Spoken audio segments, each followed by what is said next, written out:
je vais te pulvériser. Au moindre faux pas, je te découpe en deux. C'est clair?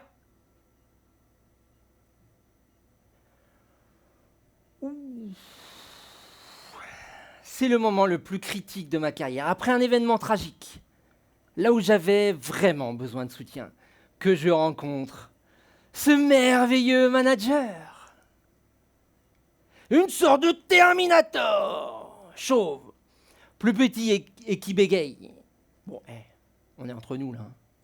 Avec lui, Sarah Connor, elle est peinard. Elle peut dormir tranquille, elle est peinard. Mais bon, franchement, on a beau tous avoir des âmes de gladiateurs indispensables pour avancer. C'est violent comme accueil.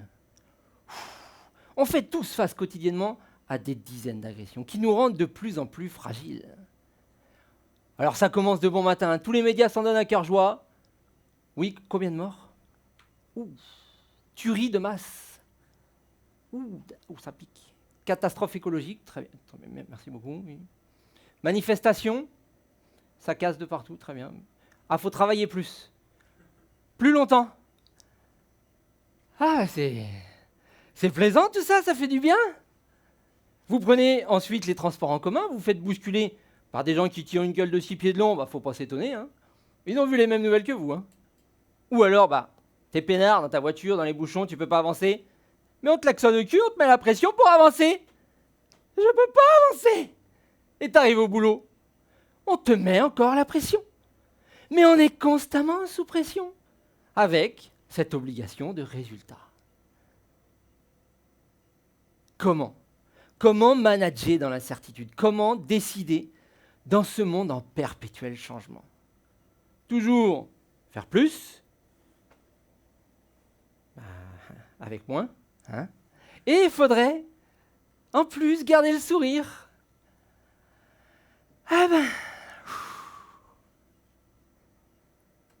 J'ai eu la chance de commander au sein des pompiers de Paris.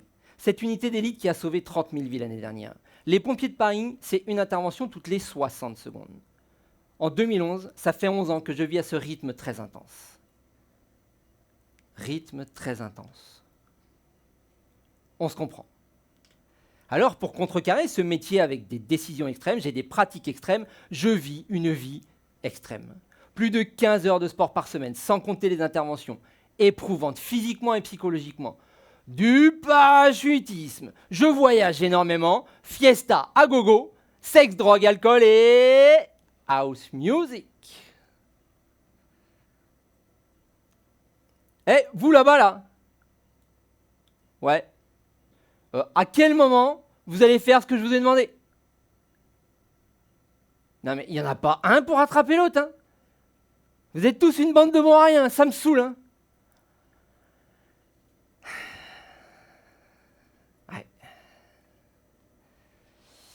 Ouais, à cette époque, je suis le chef con et exigeant que certains craignent même. Vous en connaissez des comme ça? On en connaît tous, hein? Ah oui, ça vient, hein? Ah, c'est que du bonheur, hein? Oh, c'est bien de travailler avec eux, oui. Alors, on peut aisément leur en vouloir. On m'en a voulu à moi aussi. Mais ce qu'il faut bien comprendre, c'est que c'est bien souvent les plus malheureux dans cette histoire. J'étais moi-même très malheureux. Je saturais complet.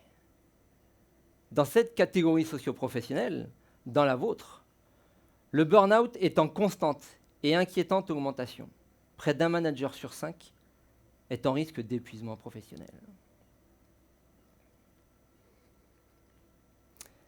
Alors, que les affaires soient prospères, les amis affluent. Que les problèmes viennent, l'entourage se dissipe. Que les difficultés s'amplifient, la solitude règne. Avec nos prises de conscience aujourd'hui, les intelligences relationnelles et émotionnelles doivent être au centre de vos préoccupations. Et ça, même le chat GPT et toutes ces intelligences artificielles qui font le buzz en ce moment-là, ne pourront jamais rien y changer, et c'est tant mieux. Alors, dans mon cas, j'ai bêtement dupliqué le modèle que j'avais subi plus jeune. Alors, je suis assez d'accord avec vous, dupliquer un modèle d'abruti, il y a mieux. Clairement, largement. D'ailleurs, comme le disait Coluche, mieux vaut être saoul que con, ça dure moins longtemps. Moi, j'étais con. Ouh, c'était long, hein. C'était long. Je te confirme, c'était long. 18h30.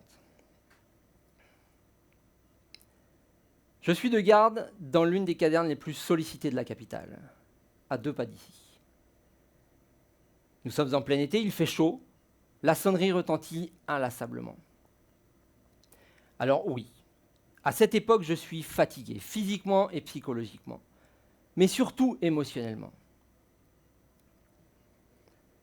Sur une intervention a priori banale, mais peut-être la 10 millième, je prends la décision de laisser un SDF sur place. Lui, il ne passera pas la nuit.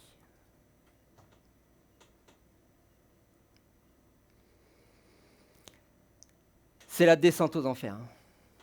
Les mauvaises nouvelles s'enchaînent, va falloir assumer. Mon chef me conseille de prendre un bon avocat, car cette histoire, elle peut aller très loin. C'est à 2 doigts de passer dans la presse. Ah bah oui, forcément. Ils adorent ça. Quand tu représentes une institution mondialement réputée et que tu tombes, ah bah ça fait vendre.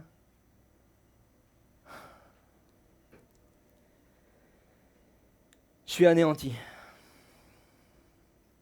Seul, contre ce rouleau compresseur que représente la brigade, l'armée. À ce tournant de ma vie, je me demande, est-ce que je dois tout remettre en question? Est-ce qu'on doit toujours tout remettre en question? Est-ce que je dois oublier l'extinction de ces feux d'entrepôt, de ces dizaines de feux de voitures, parfois même encadrés par des colonnes de CRS dans les cités embrasées? Est-ce que je dois oublier ces personnes célèbres secourues? Est-ce que je dois oublier cette vingtaine de personnes réanimées? Est-ce que je dois aussi oublier ces 10 femmes que j'ai aidées à accoucher? Alors ok, j'ai pas sauvé de chat. Ouais, je vous l'avoue maintenant. J'ai pas sauvé de chat, c'est vrai. Vu qu'on a du temps cet après-midi, je me permets cette parenthèse. Le mythe du chat dans l'arbre. J'ai effectué une seule fois cette intervention de toute ma carrière. Et je me souviens encore aujourd'hui de la question posée par mon chef à cette dame nous ayant sollicité. Bonjour madame, dites-moi, auriez-vous déjà vu un squelette de chat dans un arbre? Non. Voilà, il va redescendre le chat. Il va redescendre. On est peinard avec ça. Mais au fait, on remet tout en question ou pas? Nier l'évidence? Lutter contre ce rouleau compresseur, l'armée? En vouloir aux autres, à ceux qui savaient, ceux qui auraient dû m'effondrer? Tomber en sanglots? Non. Rien de tout ça, j'ai accepté la situation. J'ai fait face à mes chefs avec la volonté d'aller de l'avant. Je me suis reconnecté au pourquoi j'avais signé au sein des Pompiers de Paris, au sens de ma mission, celle que je me suis donnée depuis mes 18 ans.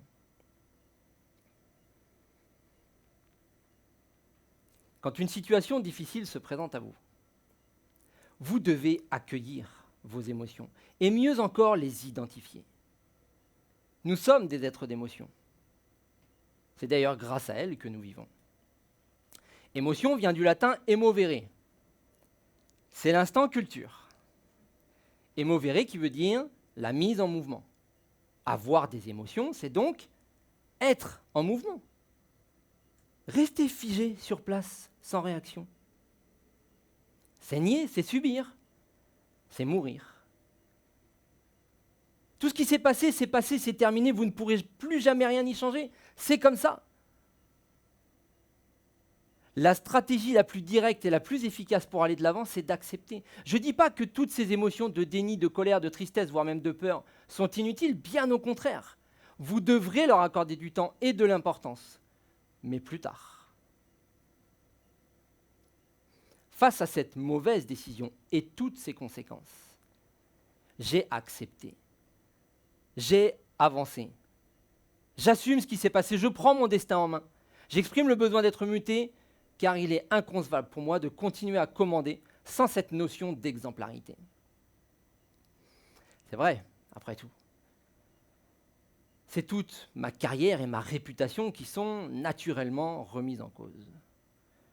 Fluctuat nec mergitur, le bateau vacille, mais ne coule pas.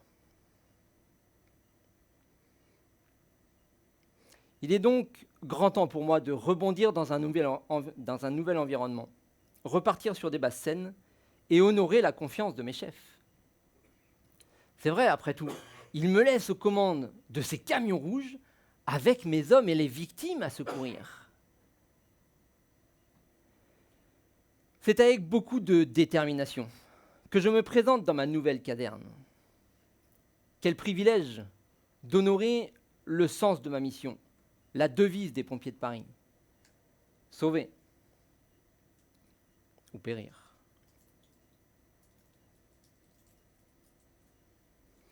C'était sans compter sur l'accueil du chef de la caserne.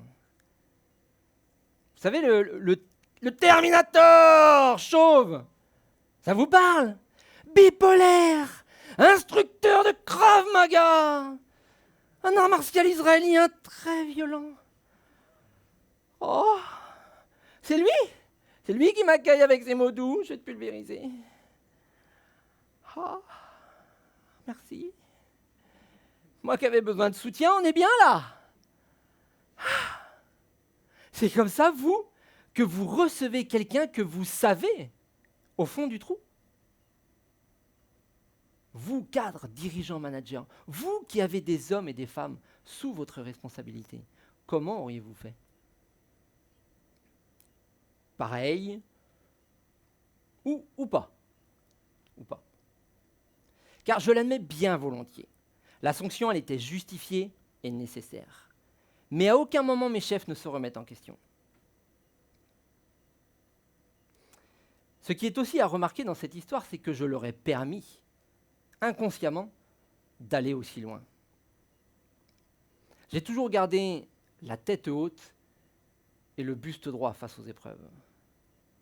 Tel un roseau qui faiblit, mais ne rompt pas. À être fort. On vous charge encore plus. Sois forte. Sois fort.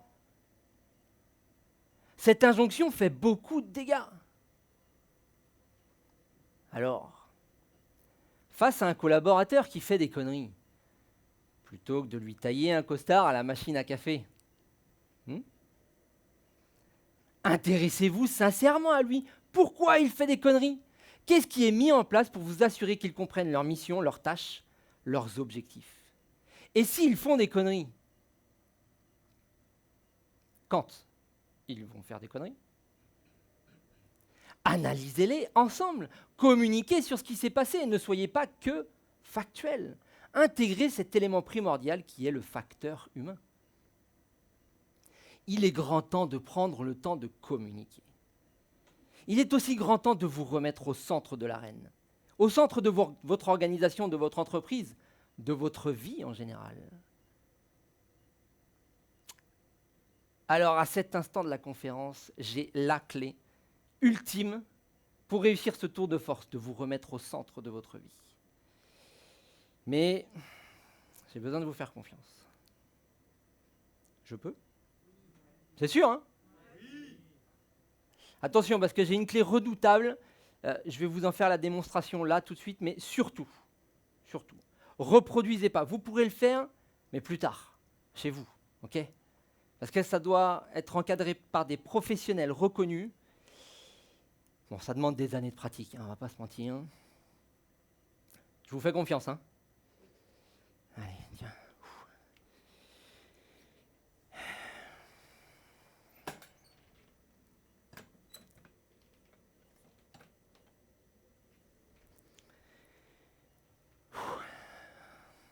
C'est bon?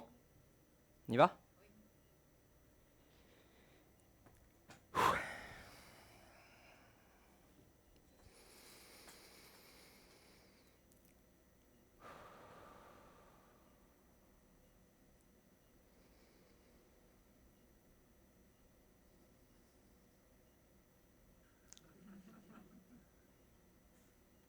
Alors? Ah bah impressionné! Ah mais merci! Ah quand même! En faisant cette pause, vous accordez des vacances à votre esprit. Vous connaissez le film 7 ans au Tibet avec Brad Pitt? Oui, ça vous parle. Bon, c'est pas le dernier blockbuster à la mode, mais ça vous parle. Bon, c'est quasiment ça, c'est 10 jours dans Lyon avec Fabien. Je m'isole dans un centre de méditation, en plein milieu des champs et des forêts de ce très touristique département de Lyon. Ce centre est connu pour enseigner la méditation Vipassana. Vipassana qui veut dire voir les choses telles qu'elles sont réellement. C'est une pratique intensive de 10 jours, 100 heures, assis, les yeux fermés, sans regard, sans parole, sans médias, dans le silence le plus complet, coupé du monde face à moi-même. C'est redoutable, c'est puissant, c'est ressourçant. Il ne me reste plus que ma respiration. Observez ce qui se passe sans le moindre jugement. Je comprends qu'en se recentrant sur qui nous sommes et les capacités naturelles qui nous composent, nous prenons les bonnes décisions. Quand faites-vous pause? Quand accordez-vous un temps de qualité à votre cerveau, votre meilleur allié? Pour oser la vulnérabilité, vous l'avez compris, ça passe par l'honnêteté. Être honnête envers soi-même, admettre que nous ne sommes que des hommes et des femmes sans cape de super-héros. Juste nous, avec nos forces et nos faiblesses, en étant attentifs à nos émotions, nos vulnérabilités. C'est accepter la réalité telle qu'elle est, telle que nous la vivons. En s'intéressant activement et sincèrement à vos collaborateurs, vous allez créer une équipe solidaire qui vous suivra quoi qu'il arrive. En soignant votre communication et en assumant d'être au centre de vos équipes, en montrant la voie de la vulnérabilité, surtout dans les moments difficiles à vivre, vos équipes vous le rendront au centuple. Votre leadership va durablement s'asseoir. En comprenant qu'une procédure doit prendre en compte le facteur humain pour être complète et efficace, vous créez un cercle vertueux et productif. Quand le doute s'installe ou que les changements sont violents, vous l'avez vu, la clé ultime, réservée à des professionnels avertis, est de respirer de manière contrôlée avec une intention précise. Cela vous permettra de faire face à toutes les formes de pression. Au moindre doute, fermez les yeux et respirez. Merci.